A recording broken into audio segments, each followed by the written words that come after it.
Family and friends, neighbors, and most of all, strangers. Welcome to the Christian Chronicle podcast. We're bringing you the stories shaping Church of Christ congregations and members around the world. I'm B.T. Irwin. May what you are about to hear bless you and honor God.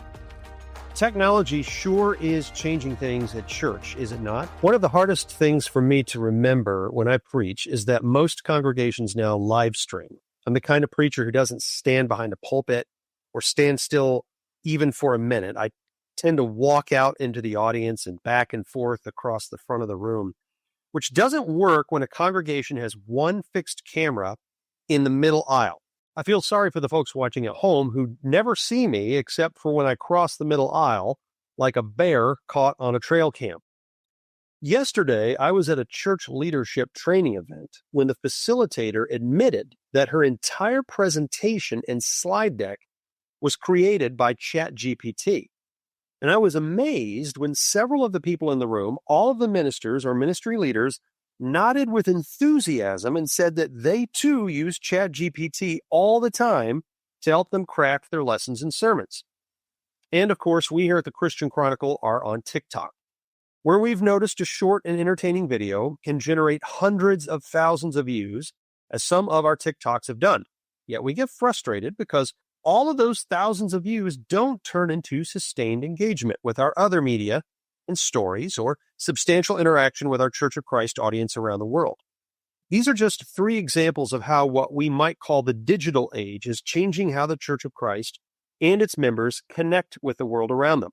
In the age of live streaming, ChatGPT, and TikTok, among countless other communication technologies, how does the church carry out its mission and keep practicing the essentials? That's a question that Faulkner University in Montgomery, Alabama is trying to answer. More important, it's an opportunity for which it is trying to prepare Christian ministers in the 21st century. New technologies are scary, as they've always been for as long as human beings have invented them, but they also present the church with powerful new ways to be the church and to preach the gospel of Jesus Christ to all the world. This fall 2025, Faulkner University launched its new Bachelor of Biblical Studies degree with a track in digital ministry. It's one of the first Bible degree programs in the country that not only trains ministers on biblical literacy and practical ministry, but also in communication and digital arts and technologies. Here with us today to tell us more is Dr. Todd Brenneman, Assistant Professor of Christian History at the V.P. Black College of Biblical Studies and the Kearley Graduate School of Theology at Faulkner University. He's the author or contributor to several books, including Homespun Gospel, The Triumph of Sentimentality in American Evangelicalism from Oxford University Press. And I'll tell you right now, I just put that on my reading list. We also have Tommie Lee Washington, Assistant Professor of Digital Media, who developed and heads up the Digital Media Degree Program at Faulkner University. He is a two-time Emmy winner, and you have seen his work if you have ever watched ESPN in the last 30 years. Tommie Lee Washington pioneered the motion graphics that have become an essential part of almost every ESPN broadcast. So Todd, Tommie, thank you for doing some real-life digital ministry with us today. Thanks for being here. Yeah, thank you. Good to be here. Okay, so we have to start here, or nothing else in this conversation will make sense. What is digital ministry? The way I think about it is that it is any type of ministry that involves the use of technologies to expand the message to particularly online platforms. And that can be something as simple as doing a live stream on Facebook, to a podcast like what we're doing, to, something like what you see with the Bible Project or something like that, where, it's creating content that is meant to be digested, sometimes in very short forms. So it covers a wide variety of ways, but it's basically the idea of expanding that into an online, predominantly online type of atmosphere. And I would agree with that as well, but expand upon that a little bit, because when we look at things in marketing, for instance, just say a church's bulletin. There's an example where this congregation that I'm attending right now, as we moved here to Montgomery about over a year ago now. Their bulletin, just to be blunt, was just horribly designed. And so I, went to the elders and said, "Hey, is there anybody that knows Canva in the congregation, or?" And we got together with some folks and we redesigned the bulletin. And so printed media, T-shirts for VBS, a lot of other things. We bring that into the whole digital media space because they're created and designed digitally, right? They're created on a computer. And so the program not only deals with, video and podcasting and audio and that type of media, but it's also dealing with, some physical things and still printed media and things of that nature. Glad you brought up those examples, because how many of us have thought of a church bulletin or T-shirts as an innovation, and yet at one time they were pretty innovative. And I was thinking as you were talking about how in the middle of the 20th century, radio and TV programs were very popular among the Church of Christ crowd. And so we have a long history of using these innovations in our ministries. And so when we hear digital ministry, that might sound intimidating, but we have a lot of practice at this going back many years. Yeah. So on Faulkner University's website, you say that your Bachelor of Biblical Studies degree in digital ministry provides, quote, innovative ministry education for the digital age, end quote. We just used the word innovation a few minutes ago to talk about things like bulletins and radio. What kinds of innovations do y'all have in mind to foresee in the future for us? The church has started using PowerPoints years ago, right? For whether it's for a sermon or, for the songs, and at one point you were considered liberal if you used a PowerPoint, right? Yep, so I just did a talk at Faulkner not too long ago about this topic, digital ministry. And I showed an example of how I could have, for my title slide, put up just some black text over a white background that said, ministry. The title was Ministry and Digital Media. And I could have done that. And I did. And I showed them what it would look like. And then I showed them another slide where I went on to a free image site like Pixabay, and I looked for silhouettes of people. And I really didn't find what I was looking for. They were kind of the silhouettes, and the people were kind of too spread out. So I went on to ChatGPT, and I said, "Hey, give me a silhouette of various types of people, but then subtract the word ministry out of the silhouette." And it gave me exactly what I wanted. Oh, wow. And so then I just removed the bottom part. I added an ampersand and some text nicely designed underneath that image that said digital media. And I had my title, so I also threw a background behind it of a neighborhood.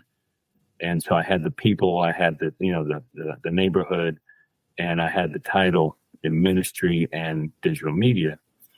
And it was a lot more clever. The design was a lot more interesting and engaging, right? And so, to start with that slide, now I've got everybody engaged.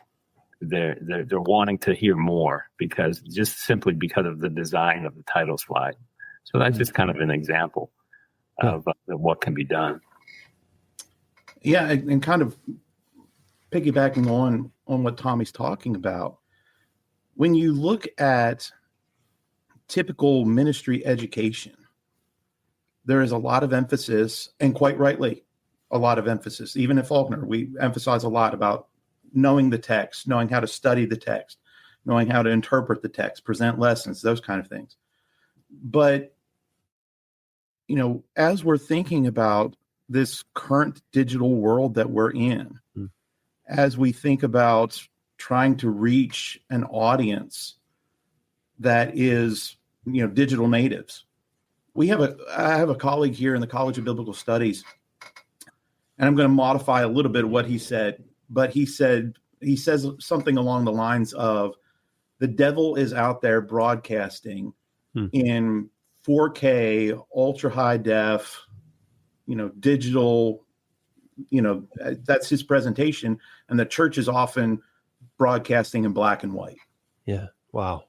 And that, I think, is something that we really need to take notice of, that there are so many tools out there that are, some of which are very easy, very inexpensive to use, that would help us better engage the audience, especially thinking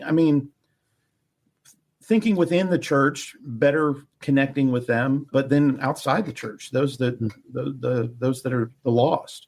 Yeah. And if we're not preparing our ministers to do some of those kind of things, then I think we're not preparing them effectively. Tommie mentioned AI. AI is going to transform all sorts of occupations, and ministry is going to be one of them.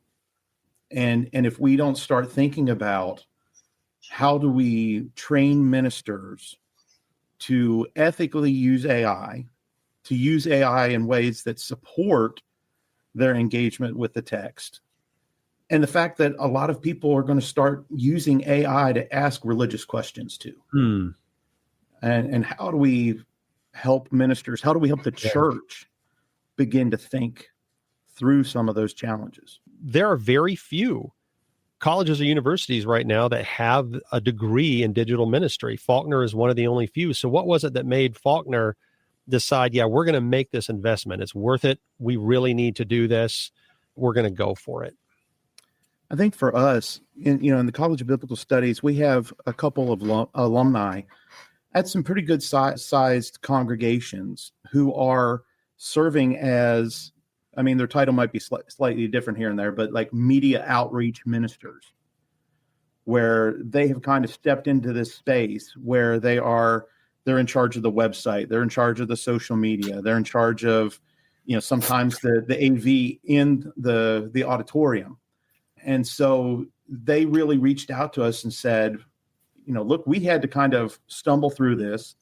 We have gotten master's degrees from Liberty or Regent or, some of these other universities outside the Churches of Christ. And we really want to help bring this type of education to our students because we see such a need for it because of what we've been in. We already have the Bible faculty that can teach the ministry courses. Let's do kind of an interdisciplinary degree where you're getting digital media, you're getting a class from business on digital marketing. As much as I hate to talk about marketing the church, it is something we really need to think about. And then, of course, your Bible classes. And so we had several things come together at the same time that said, let's do this, because it's not going to be a huge investment where we have to hire new faculty and we have to completely create new courses. A lot of things were falling into place. You said, I hate to talk about marketing the church or something like that. You remember? And I reckon that's kind of where some of the squeamishness may come from people who are listening to all this. They're like, are we talking about marketing the church through the world's methods and the world's means? And so you kind of were squeamish yourself when you were talking that back then. Would you unpack that for us a little bit? Talk us about that reticence about marketing the church, but why you feel like you kind of need to go there anyway. That website is marketing the church. You are trying to present to the outside, this is who we are, this is what we believe. This is why you will draw closer to Jesus if you worship with us. And so, on the one hand, that reticence of marketing is such a commercial term, and often when the church and commerce intertwine, it is usually bad for the church. But on the other hand, people are looking at us. People are looking at the church in a wide variety of ways. And so we have to think about things like image, things like advertising, things like, what kind of message are we communicating to outsiders to say, this is why, that you should connect with this group of believers. And so that's on one side, it's that language of marketing that disturbs me. But on the other side, what we're really talking about is essentially that, we're marketing the gospel, not in the sense of commerce, right? Not in the sense of economics, but in the sense of we're trying to attract people to Jesus. And I think of, Paul throughout Acts, he did that. And depending on the audience he was with, he approached it differently. Mm-hmm. With Jewish audiences, he was quoting from Moses, he was quoting from the prophets. When he is with the Gentiles, he's talking about, seeing the good things that come in life as coming from God. When he's on the Areopagus, mm-hmm. He's using philosophy, he's using their poets, all in an attempt to say, this is why this is important, and this is why you should listen to me.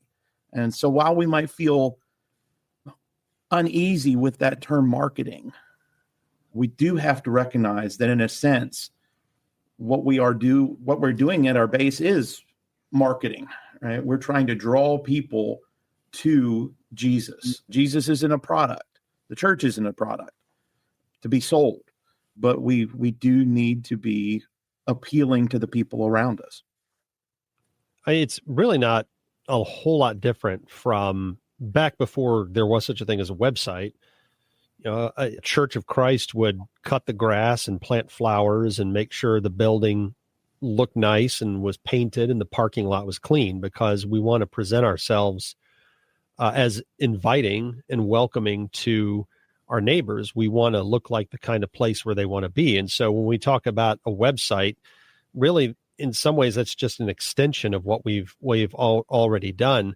One of the things that occurs to me, though, is where people kind of push back and maybe get intimidated.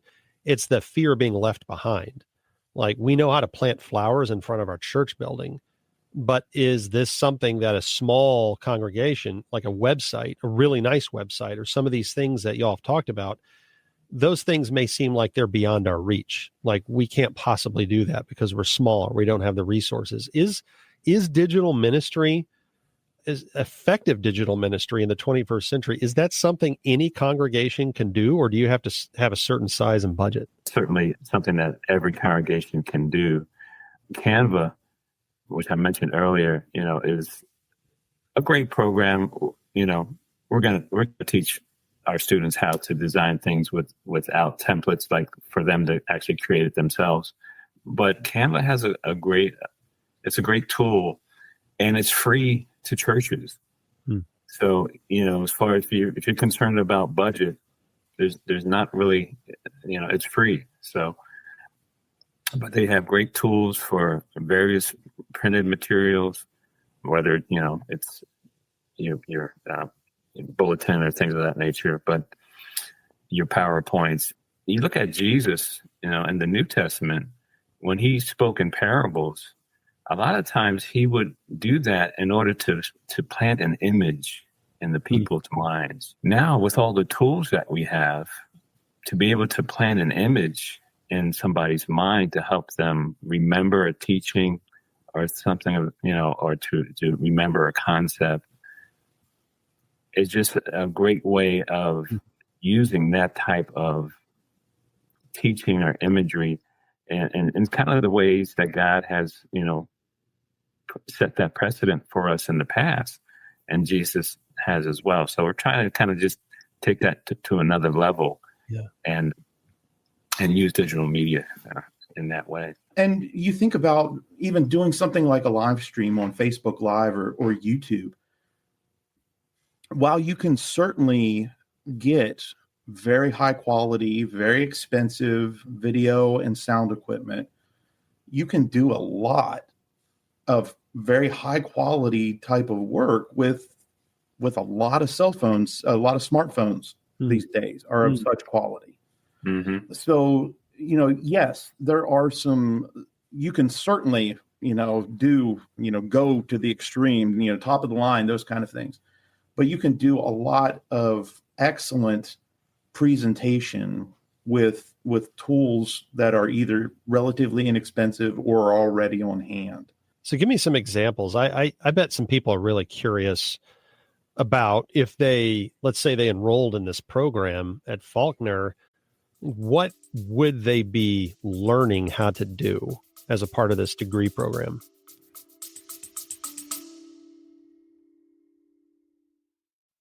Do you help lead a business or own one? Or do you hope to lead a thriving business someday? Andrew Carnegie said that, quote, no person will make a great business who wants to do it all himself or get all the credit, end quote. So, if you're as wise as the godfather of American philanthropy, who will come alongside you to help you and your business achieve greatness? Freed-Hardeman University offers an online Master of Business Administration that endows you with the knowledge and skills you need to lead in business, finance, management, strategy, things like that. But Freed-Hardeman University's MBA also builds on a biblical foundation, one that keeps ethics, integrity, and the love of God at the heart of your preparation to lead. You can check out the Freed-Hardeman University MBA now for no application fee and no entrance exam. In fact, Freed-Hardeman University promises no hidden fees of any kind.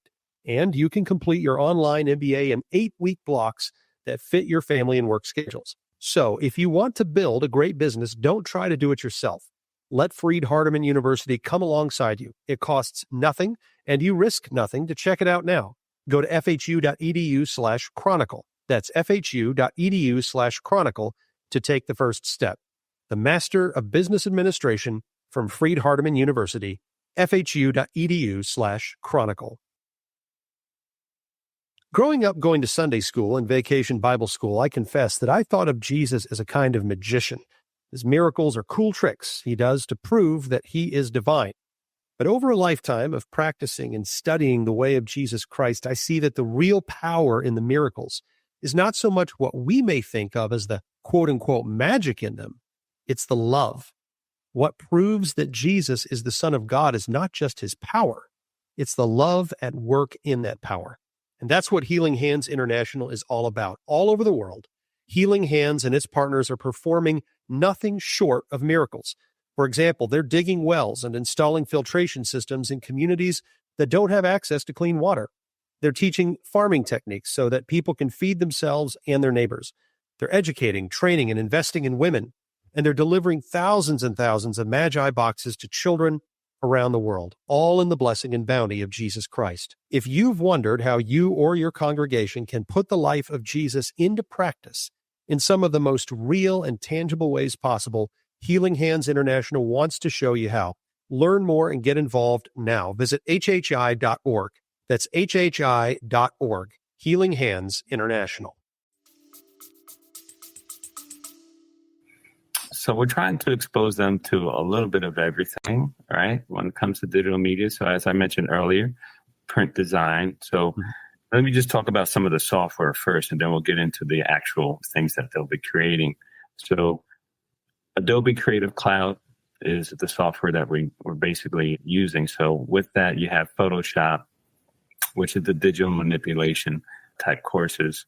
You have Adobe Illustrator, which is vector-based, so that's scalable. Then we get into InDesign, which is more of a corporate publication software. So it's more for layout, several page layout, if you're doing a flyer, a bulletin, things of that nature. And then we get into some animation, which is, what my love and what I've done at ESPN for over 30 years, where we get into Adobe After Effects. And then, we're going to get into some of the stuff that the younger people like a little bit more, which is gaming, right?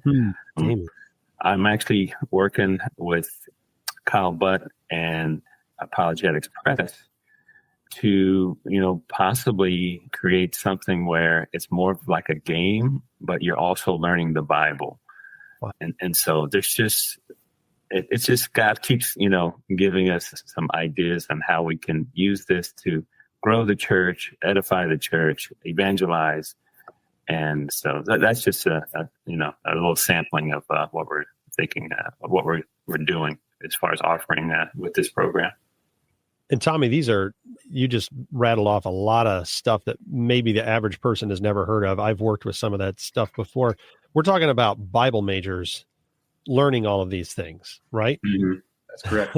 That's a great. Well, I mean, so the Bible majors will be learning some of the basic stuff. I was like the 3D animation and stuff like that. That's a little bit more the digital media majors. Okay.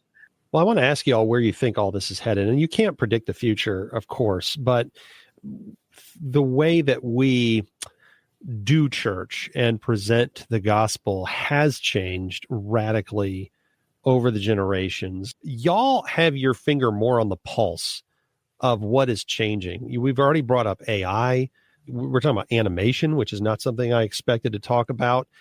When you look at where things are headed in the middle of as we head to the middle of the 21st century, what characteristics or trends do you see emerging in the generations that are coming that indicate where the church and its ministries are going to need to go over the next 20 or 30 years?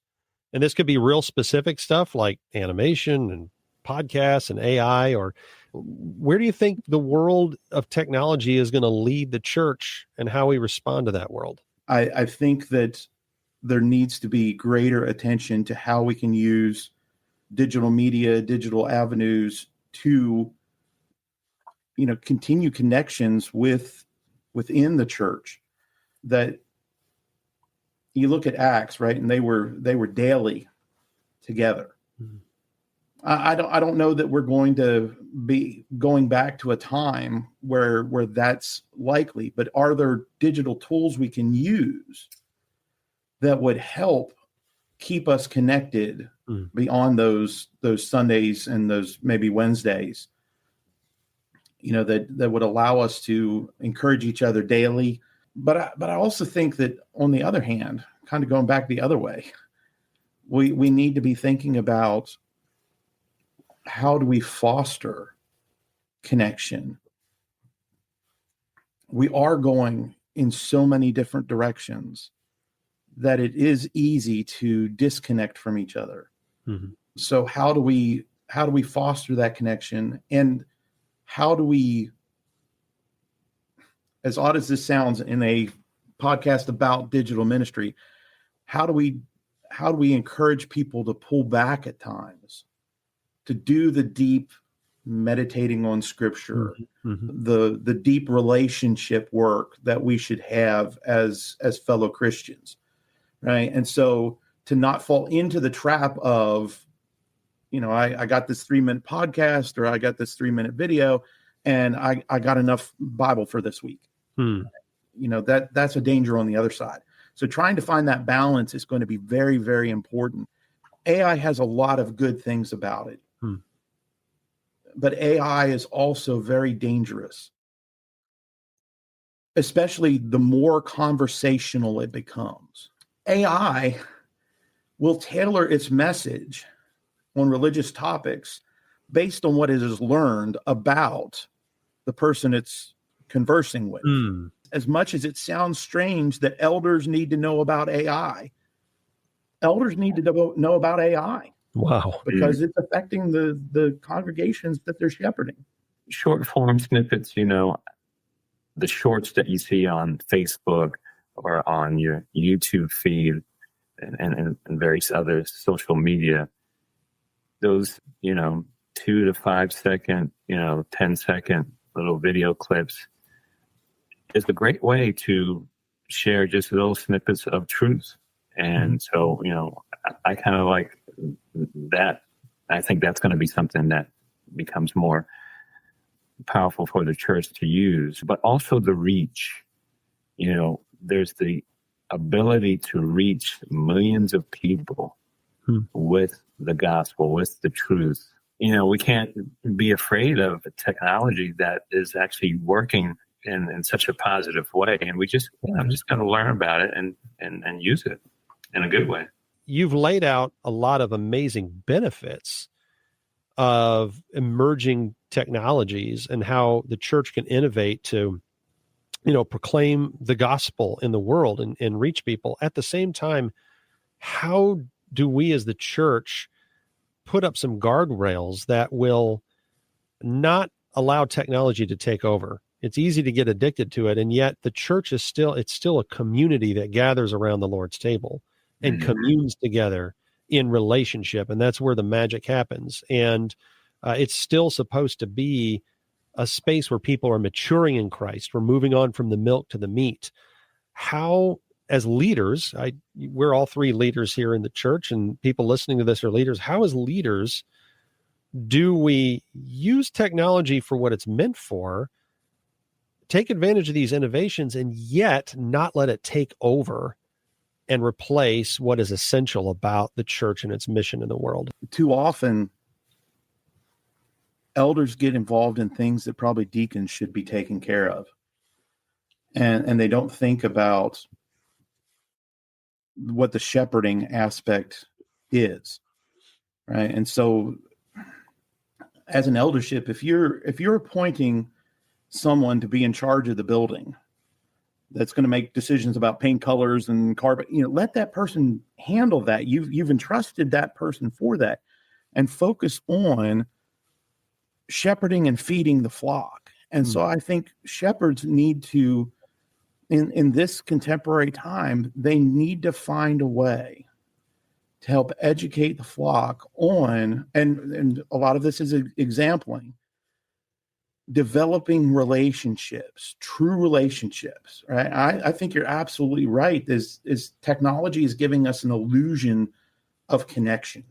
And so it requires people making decisions and thinking about, here's how technology can help us, right, engage both each other and, the lost. But there are other things that technology can't do or can't do as well. One of the struggles, at least in some of the congregations I've been a part of, and I think it's probably true elsewhere, is we struggle with developing disciples, and we struggle with maturing. And I think that if we understood discipleship better and engaging people and helping people understand what they're becoming a part of, that they're becoming a part of a community that is to love each other. Well, in order to love other people, you have to know them.